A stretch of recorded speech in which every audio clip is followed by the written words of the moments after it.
fait quelques années que je me penche sur, c'est un peu des obsessions, sur la notion d'exil, de déplacement. Je m'intéresse beaucoup à des gens qui ont à se reconstruire dans un ailleurs, des gens qui ont un certain héritage culturel, fantasmé aussi des fois, parce qu'ils ne l'ont pas toujours connu. Lui, c'est des héritages qui viennent d'un ailleurs, mais qui ont été plutôt transmis par les familles.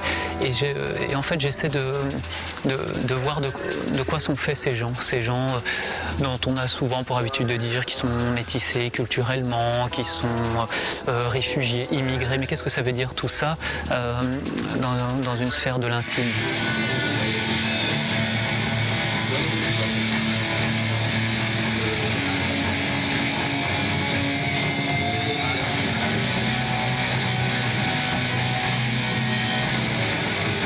Et puis voilà, j'ai fait ce projet qui s'appelle Loin, 3 petits points, qui faisait suite à une anecdote lors d'un déplacement au Cambodge-Vietnam. Je rencontrais une personne avec qui, en échangeant, cette personne me lâche mais vous les Français, toi, fils d'anciens colons, et tout d'un coup, bien sûr, ça me secoue un peu parce que quand je suis en France, je me vis plutôt comme personne issue de la colonisation. C'était le cas de mes parents, qui, lors de l'indépendance en 62, ont fait le choix de venir en France.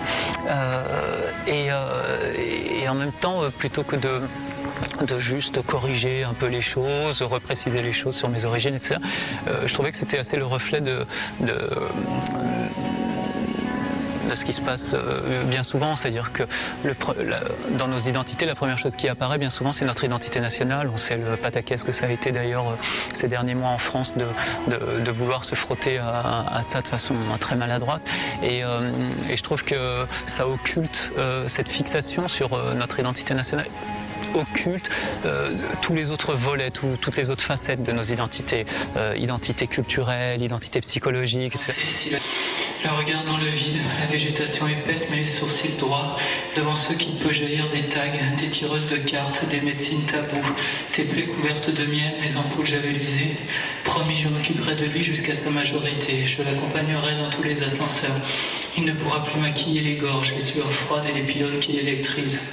Hanoï, on reprendra de là où l'on s'est arrêté, de ton trou d'ozone, de ta prothèse, de tes travaux circassiens forcés, de l'assainissement des eaux dans lesquelles on balançait les bénéfices ennemis, des gens de trop, les arnaques, l'hypocrisie de la culture dite pour tous. Elle me réclame aujourd'hui mon acte de naissance au cas où une période d'incubation de 36 ans puisse refondre le mortier d'une vie, défolier des forêts vietnamiennes et des casiers d'archives préfectorales. Alors voilà, quand cette personne me disait ça, je me suis dit tiens, comment construire un projet qui continue de traiter de ces sujets qui me sont chers.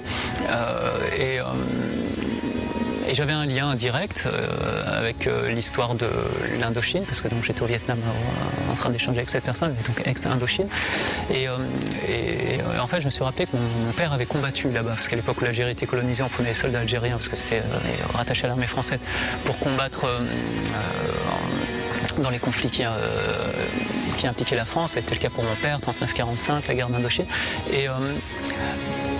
Et du coup, j'ai suivi ce déplacement en allant interviewer des personnes qu'on entend dans la pièce, de différentes générations, et en questionnant un peu cet héritage, de quoi est fait leur mémoire, comment ces violences de l'histoire se sont déposées en eux, et voilà un peu comment a débuté ce projet. Donc oui, il y a une dimension personnelle, autobiographique, mais j'ai envie de dire, c'est pas tant pour affirmer, pour raconter ma petite histoire, c'est juste qu'à un moment donné, je me suis autorisé de m'appuyer sur quelque chose d'autobiographique, parce que ça m'accompagnait dans une réflexion que j'ai depuis un moment sur ces gens qui sont faits d'un ailleurs qu'on ne perçoit pas au premier abord. Comment ils se nichent, comment ils s'inscrivent dans leur quotidien.